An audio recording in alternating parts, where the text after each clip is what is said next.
Actually, Assam Linguistic Minority Development Board, আমি গোটেই অসমত প্ৰায় 200 এবাৰ ই-ৰিক্সা দি আছোঁ বিভিন্ন ঠাইত যেনেকৈ তেওঁলোকে এপ্লাই কৰিছে সেই প্ৰকাৰে নগাঁৱত আজি আমি 7খন ই-ৰিক্সা দিলোঁ দুটা হুজাইৰ আহিছে মানে কি হুজাইত যেতিয়া পাতা গৈছিলে তেতিয়া এই দুজন এবসেন্ট আছিলে তাত এইকাৰণে তেওঁলোকে আজি ইয়াৰ পৰা আহি লৈ গৈ আছে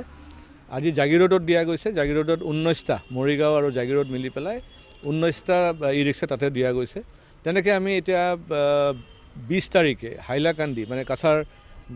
বৰাক ভেলীত গোটেইখিনি আমি হাইলাকান্দিত পাতিছোঁ 20 তাৰিখে তাত দিয়া হ'ব তাৰপিছতে বিজনীত দিয়া হ'ব বিজনীত যেতিয়া দিয়া হ'ব আপোনাৰ চিৰাং মানে গোটেই সেই অঞ্চলৰ যিখিনি আছে সেইখিনি মানুহক তাতে দিয়া হ'ব তেনেকৈ বিভিন্ন ঠাইত তাৰপিছত আমি আপাৰ আসামতো এটা চেণ্টাৰ বিচাৰি লওঁ তো আমাৰ ডিপাৰ্টমেণ্টৰ পৰা ই-ৰিক্সা আমি দিছোঁ এইটো কাৰণে যে যিসকল আনএমপ্লয়েড ইউথ আছে তেওঁলোকে এটা জীৱিকা হিচাপে তেওঁলোকে এইটো ব্যৱহাৰ কৰিব পাৰিব আৰু তাৰ বাহিৰে আমাৰ বেলেগ ধৰক ৱেলফেয়াৰ স্কিমছবিলাক আমি লৈ আছোঁ লিংগুইষ্টিক মাইনৰিটিসকলৰ কাৰণে বহুতে নাজানে অসমত যে লিংগুইষ্টিক মাইনৰিটিৰ কি বস্তু বহুতে ভাবে যে ধাৰ্মিক নেকি ধাৰ্মিক নহয় লিংগুইষ্টিক মাইনৰিটি যিসকল ভাষিক সংখ্যালঘুক মানে লিংগুইষ্টিক মাইনৰিটি আৰু তেওঁলোকৰ ৱেলফেয়াৰৰ কাৰণে গভৰ্ণমেণ্টে এইখিনি কাম কৰি আছে আমি ধন্যবাদ দিছোঁ ডক্টৰ হিমন্ত বিশ্ব শৰ্মা ডাঙৰীয়া আমাৰ মুখ্যমন্ত্ৰী ডাঙৰীয়াক যে তেখেতে লিংগুইষ্টিক মাইনৰিটিসকলৰ কাৰণে যি প্ৰকাৰে মানে স্কিমবিলাক ল'ব দিছে সেই হিচাপে আমি কামবিলাক কৰি আছোঁ তেওঁ প্ৰত্যেক বাজেটত এটা ভাল ফাণ্ডিং আমাক কৰি থাকে আমাৰ ডিপাৰ্টমেণ্টক আৰু সেই পইচা দি আমি বিভিন্ন ধৰণৰ কাৰ্যসূচীবিলাক কৰি থাকোঁ আপোনালোকে সকলোৱে জানে চাগে যে অসমত আমি ৰবীন্দ্ৰ জয়ন্তী পাতি আছোঁ বিগত 2 বছৰ আমি পাতিলোঁ এতিয়া থাৰ্ড ইয়াৰ এইবাৰ হ'ব আৰু পৰাক্ৰম দিৱস এইবাৰ আমাৰ 2nd ইয়াৰ হ'ব নেতাজী সুভাষ চন্দ্ৰ বোসৰ জন্মদিন উপলক্ষে লগতে আমি হোষ্টেলছ বনাই আছোঁ ছোৱালী হোষ্টেল বনাই আছোঁ শিলচৰত বয়জ হোষ্টেল আমি বনাইছোঁ তামোলপুৰত আমি প্ৰায় 100ৰ নিচিনা আমি কমিউনিটি চেণ্টাৰ্ছ বনাইছোঁ গোটেই অসমত কালচাৰেল চেণ্টাৰ্ছ হৈছে স্কুলৰ ক্লাছৰুম ডেভেলপমেণ্ট কৰিছোঁ আমি যিবিলাক মেৰিটৰিয়াছ ষ্টুডেণ্টছ আছে তেওঁলোকৰ কাৰণে আমি এককালীন ফাইনেন্সিয়েল এছিষ্টেঞ্চ দিয়া হৈছে এইকাৰণে বহুত ধৰণৰ কাম হৈ আছে আমি আশা ৰাখিছোঁ যে আমাৰ অসম চৰকাৰে যেনেকৈ আমাক ফাণ্ডছ দি থাকিব আমি ৰাইজৰ ওচৰতে সেইখিনি কাম আগবঢ়াই গৈ থাকিম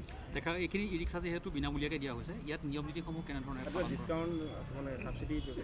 এইটো 100% ছাবচিডি ই-ৰিক্সা আৰু যিসকলে পাইছে তেওঁলোকে আমি ষ্ট্ৰিক্টলি কৈ দিছোঁ যে এটাটো হৈছে কি যে টোটেলি 100% মানে বেনিফিট পোৱাৰ কাৰণে তেওঁলোকে যিসকল দুখীয়া একদম অতি দুখীয়া মানুহ বহুত আছে এনেকৈ যে তেওঁলোকে ই-ৰিক্সাত হয়তো 10 টকাও দিব নোৱাৰে ভাড়া হিচাপে তেওঁলোকক যেন কমচে কম সহায় কৰে এটা পাৰ্চেণ্টেজ এমাউণ্ট সহায় কৰে আৰু বাকী তেওঁলোকৰতো চলালেতো পইচা ইনকাম হ'বই আৰু ছেকেণ্ড হৈছে যে আপোনাৰ ৰুলছ মানি চলিব লাগিব কাৰণ প্ৰত্যেকটা আপোনাৰ টাউনৰ এটা মিউনিচিপালিটি থাকে মিউনিচিপালিটি বৰ্ডে হওক বা কৰ্পৰেশ্যন হওক তেওঁলোকৰ ৰুলছ মানি চলিব লাগিব এই ই-ৰিক্সাবিলাকৰ আপোনাৰ ৰেজিষ্ট্ৰেশ্যন তেওঁলোকে কৰিব লাগিব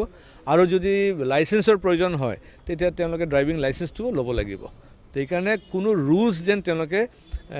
মানে ব্ৰেক নকৰে তাৰ আমি ষ্ট্ৰিক্ট ইনষ্ট্ৰাকশ্যন দিয়া আছে আৰু এটা কথা ঠিক যে আমাৰ এই গাড়ীবিলাকত আমি পিছফালে আমাৰ ডিপাৰ্টমেণ্টৰ নাম লিখা আছে গভৰ্ণমেণ্টে কোনটো স্কিমৰ পৰা পইচা দিছে সেইখিনি লিখা আছে আমাৰ মুখ্যমন্ত্ৰী ডাঙৰীয়া এটা ফটো আছে তো এইখিনি যেন তেওঁলোকে মিছইউজ নকৰে আৰু তেওঁলোকে খুলি নেপেলায় কাৰণ গভৰ্ণমেণ্টে যেতিয়া 100% স্কিমত তেওঁলোকক দিছে সেইখিনি তেওঁলোকে নিশ্চয় ৰাখিব কোনো বেনিফিচিয়াৰীয়ে বিক্ৰী কৰিব পাৰিব নেকি 3 বছৰমান তেওঁলোকে বিক্ৰী কৰিব নোৱাৰিব 3 বছৰ মিনিমাম তেওঁলোকে এখন চলাব লাগিব আণ্ডাৰটেকিং তেওঁলোকৰ পৰা লোৱা গৈছে যদি তেওঁলোকে বিক্ৰী কৰি দিয়ে বা তেওঁলোকে যদি মিছইউজ কৰে তেতিয়াহ'লে ক্ৰিমিনেল কেছ হ'ব